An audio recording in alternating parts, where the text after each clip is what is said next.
Thank you for giving me this opportunity. I will quickly share a few things. मैं सबसे पहले धन्यवाद करूंगा अभय गौर प्रभु को, जिन्होंने मेरे को बहुत मदद किया गुरुदेव के साथ में संपर्क में बनाए रखने के लिए, उनको सेवा देने के लिए। रुक्मिणी कृष्ण प्रभु जिन्होंने हमें जन्म दिया भक्ति में। श्री गुरुदेव के जाने के बाद ऐसा लगा जैसे अचानक छत निकल गई सर के ऊपर से। ऐसा लगा कि अचानक पिता का देहांत हो गया। बहुत बहुत बहुत बहुत दुखी हुए। रात को हम प्रद्युम्न प्रिया प्रभु के साथ मिलकर एयर एम्बुलेंस अरेंज कर रहे थे। मैं मेदांता के डॉक्टर से बात कर रहा था, डॉक्टर नरेश त्रिहान से। वो दुबई में थे। दुबई में उन्होंने सब कुछ छोड़ के महाराज जी के लिए फटाफट एयर एम्बुलेंस का अरेंजमेंट किया, डॉक्टर्स की टीम अरेंज करी, मशीन्स के लिए ऑल्टरनेट मशीन्स का अरेंजमेंट करना शुरू कर दिया, क्योंकि वहाँ फैसिलिटीज़ नहीं थी उस समय देहरादून में। तो बहुत बैक एंड फोर्थ हो रहा था। तो मैं मन से एक जगह पे थोड़ा परेशान होने लगा कि कोई डिसीजन नहीं ले पा रहा है वहाँ।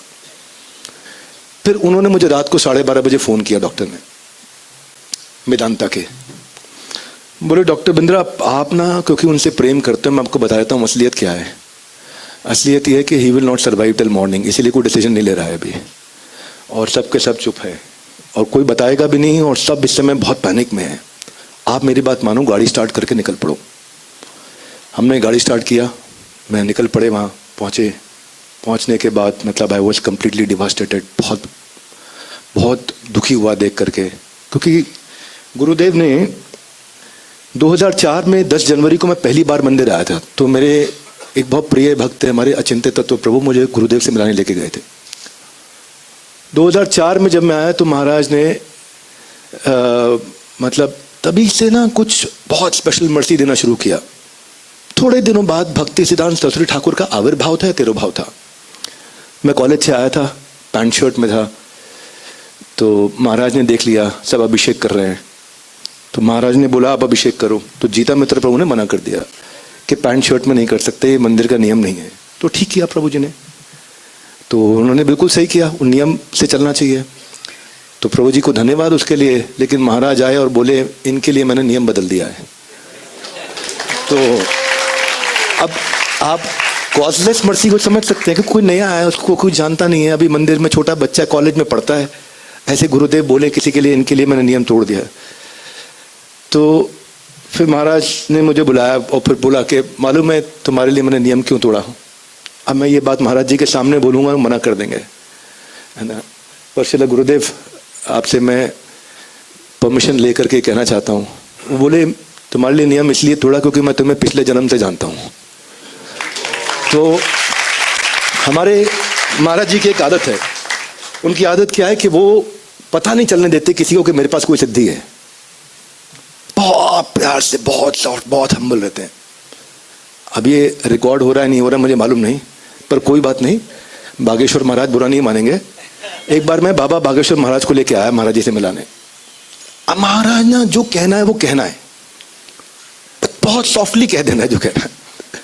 तो बाबा बागेश्वर से बहुत अच्छी चर्चा है, उन्होंने बहुत रिस्पेक्ट किया महाराज जी को। उनके पास सिद्धि है बाबा बागेश्वर के पास, निश्चित रूप से। मुझे उन्होंने जुलाई अगस्त में बता दिया था कि दिसंबर आते ही आपके खिलाफ बहुत सारी कंट्रोवर्सीज होंगी। तो और सब कुछ टीवी में आएगा, सब न्यूज में आएगा, मीडिया में आएगा। हम बोले कौन कर रहा है? बोले एक का नाम लिख दिया पर्चे पे, उसका नाम है संदीप। हम ढूंढे संदीप कौन है, हमारी कंपनी में नहीं मिले, दोस्तों में नहीं मिले, एम्प्लॉयज में नहीं मिले, हमें संदीप भी नहीं मिले कौन है। बाद में पता चला वो संदीप माहेश्वरी थे। तो अब तो खैर भगवान जी कृपा से हम कोर्ट में केसेस जीतते जा रहे हैं। लोअर कोर्ट में भी जीत गए, डिस्ट्रिक्ट कोर्ट में भी जीत गए, हाई कोर्ट में भी जीत रहे हैं। अभी मेरा हाई कोर्ट में कल एक और डेट है। तो वो अब बेचारे बहुत तकलीफ में आ गए। वो गुरुदेव की इच्छा है, कृष्ण प्लेफुल गॉड है, कुछ भी हो सकता है। पर बागेश्वर महाराज के पास सिद्धि थी। तो महाराज से जब मिलने आए तो गुरुदेव उनको प्रेम से बोला जादू कम दिखाया करो, भक्ति में लोगों को लगाया करो। तो महाराज का एक अपना स्टाइल है, एक अपना स्टाइल है। वो रिस्पेक्टफुली बोलेंगे, प्यार से बोलेंगे, पर जो बोलना है बोल देंगे आप। So he is the only person I met in my life जिनको मैं कभी प्रिडिक्ट ही नहीं कर पाया कि क्या बोलेंगे। कभी प्रेडिक्ट नहीं कर पाया मैं। महाराज मतलब मैं जैसे मान लीजिए बाकी भी संत लोगों से मिलता हूँ, बहुत अच्छा लगता है। अब मुझे पता है मैं इनको ऐसा बोलूंगा, मेरे प्रिय अमोघ लीला प्रभु भी हैं, मिलते हैं, बातचीत करते हैं, प्रद्युम्न प्रिया प्रभु हैं, ऋषि कुमार प्रभु, सब संतों से मिलते हैं। तो आपके माइंड में ये होता है कि ये आंसर मिलेगा, ये बोलूंगा तो शायद सामने वाला व्यक्ति ये समझेगा, क्योंकि मैं एक नैरेटिव बिल्ड करने की कोशिश कर रहा हूँ भक्त के सामने। मैं एक स्टोरी लेकर के आया हूँ और इस स्टोरी का मुझे ये जवाब मिलना चाहिए। ये खाली गुरुदेव है जिनको मैं कभी प्रिडिक्ट नहीं कर पाया। एक दिन शुक्रप्रिया प्रभु महाराज के सेक्रेटरी थे, इस बात है 2004 की। पंजाबी बाग इस्कॉन मंदिर से बड़े मंदिर आना था, तब मैंने नई नई सेकंड हैंड कार खरीदी थी। मैं होम ट्यूशन पढ़ा करता था, नई पुरानी सी सेकंड हैंड कार थी, मेरे लिए नहीं थी। तो मैंने महाराज जी से बोला ऐसे ऐसे कि would you like to travel in my को। तब प्रभु जी लोग लेके जाया करते थे महाराज जी को, राष्ट्रीय प्रभु वगैरह सब। तो मैं अभी नया नया था, महाराज ने बोला you are my Bhagavad Gita star, I will go with you. तो उन्होंने मेरे को शुरू से गीता पढ़ने की, बांटने की सेवा दी थी। तो जब अब शुक्रप्रिया प्रभु से पूछूं कितनी देर है निकलने में, बोले बस एक किसी भी मिनट निकल जाएंगे। अब मेरी गाड़ी में डीजल नहीं है और वो बोले कि बहुत जल्दी पहुंचना है, रास्ते में नहीं रोक सकते आप पेट्रोल भरवाने के लिए, गाड़ी में डीजल है नहीं। मैं बोला आप बोल रहे हो निकल रहे निकल नहीं रहे महाराज जी, बहुत टाइम है। मैं कहा मैं 10 मिनट में भरवा के आ जाऊंगा। निकल जाएंगे, फिर तुम्हारे हाथ से मौका गया। अब शुक्रप्रिया प्रभु प्रेशर डाले जा रहे, हाँ अब मैं नहीं निकल पाया। हैं शुक्रप्रिया प्रभु इधर, आप कहाँ हैं? धन्यवाद, रिमेम्बरिंग योर पास्ट टाइम शुक्रप्रिया प्रभु। अब फाइनली महाराज 1.25 घंटे के बाद निकले, पर शुक्रप्रिया प्रभु बोले कि बस अगले मिनट निकल रहे, खड़े हो चुके हैं, हिलना मत यहां से। 1.25 घंटे बाद महाराज जी निकले। अब दिक्कत ये हुई, तब हम फ्लाईओवर पे चढ़े। अब मैं कभी एसी बंद करूं कभी ऑन करूं, क्योंकि मुझे लग रहा है पेट्रोल ज्यादा खर्च हो जाएगा। अब पेट्रोल ज्यादा खर्च हो जाएगा तो गाड़ी बंद हो जाएगी, गाड़ी बंद हो गई तो डबल पिटाई है। बंद हो गई तो अब महाराज जी को रास्ते में कहाँ रोकेंगे, तो डबल पिटाई। और अगर बंद नहीं चाहते नहीं हुए तो मैं कभी एसी बंद कर दूं, फ्लाईओवर के नीचे उतरते उतरते मैं गाड़ी का इंजन बंद कर दूं कि थोड़ा पेट्रोल और बच जाए, पहुंच जाए बस किसी तरीके से। फिर मैं घबराहट में महाराज जी से पूछा, मैं कहा Maharaj would you prefer air condition on और ऑफ? अब महाराज जी को समझ तो आ गया था कुछ चक्कर है, तो मेरी तरफ देखे और ऐसे किया, सर्दी गर्मी सुख दुख मान अपमान से मुझे कोई फर्क नहीं पड़ता। तो अब क्वेश्चन आप कुछ और पूछ रहे हो कि एसी ऑन रखे कि ऑफ रखें, पर वो उत्तर जो देते हैं आप प्रिडिक्ट नहीं कर सकते।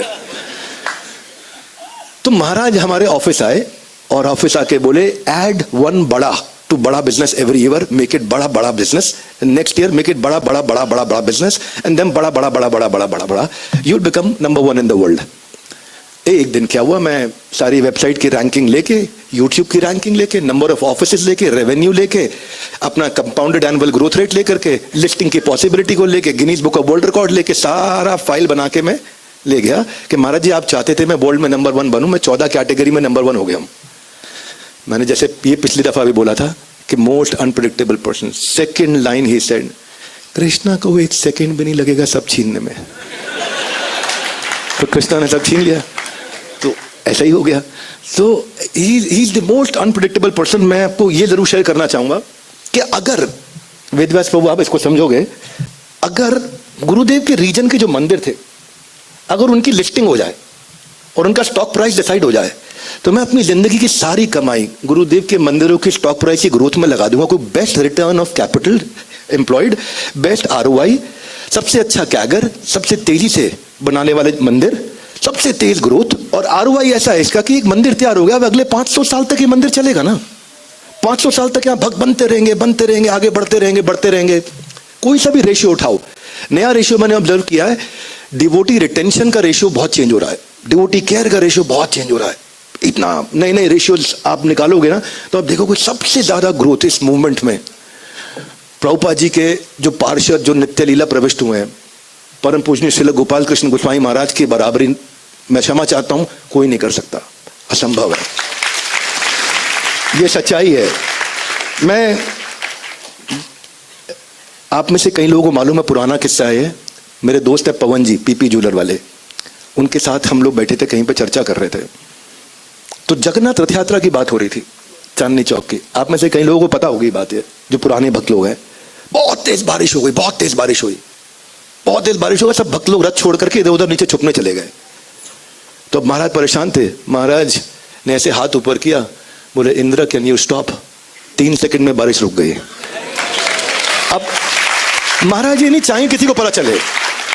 अब महाराज के प्रेजेंस में बोलोगे तो महाराज को लगेगा कि लोग जादू के चक्कर में मेरे पास आएंगे। पर बोले मेरा असली काम है उनको भक्ति में बढ़ाना।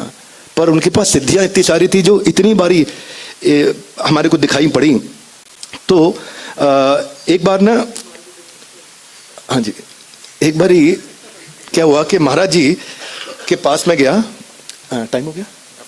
Okay, thank you.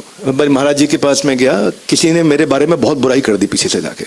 अभी इतनी सारी कंट्रोवर्सी हुई मेरे खिलाफ, बहुत सारी कंट्रोवर्सी हुई है ना, और बहुत सारी कहानियां बनी, एक के बाद एक। अब सब खत्म होती जा रही हैं कृष्ण की कृपा से, गुरुदेव की कृपा से। मैं महाराज जी के पास गया, मैंने बोला महाराज जी को ऐसा ऐसा हो रहा है। महाराज जी ने एक लाइन में बोला मुझे, things are not as bad as you think they are. बस एक लाइन बोला, बहुत शक्ति मिली कि things are not as bad as you think they are. तो किसी एक व्यक्ति ने महाराज जी के सामने जाके मेरे बारे में कुछ बहुत गड़बड़ बात बोल दी, बहुत ज्यादा गलत बात बोली। तो मैं महाराज जी को एक्सप्लेन कर रहा था कि उन्होंने आपको ऐसा बोला। मैंने दूसरी बार सोचा कि महाराज ने सुना नहीं है, मैंने फिर से एक्सप्लेन किया। मैं देखा महाराज जवाब नहीं दे रहे। तीसरी बारी मैंने जोर लगा दिया, इस बारी पूरी बात बोल देता हूँ, एक बारी 3-4 लाइन इकट्ठे बोल देता हूँ कि इन्होंने मेरे बारे में ऐसा ऐसा बोला महाराज जी आपको। फिर महाराज ने बोला, आपके बारे में जानने के लिए मुझे आपसे ज़्यादा मैं आपको जानता हूँ, मुझे किसी और की आवश्यकता नहीं है। तो मैं किसी की ऐसी बातों को बिल्कुल कंसीडर नहीं करता, और आप भी ऐसा ही करना सीखिए। जैसे मैं इग्नोर करता हूँ वैसे आप भी इग्नोर करिए। श्रील गोपाल कृष्ण गोस्वामी भगवत्पाद महाराज की बहुत सारी इच्छाएं, इतना कुछ बताने का मन है, इतनी सारी रियलाइजेशंस, पर ऋषि कुमार प्रभु का आदेश ऊपर रखना चाहूँगा। धन्यवाद प्रभु जी, थैंक यू।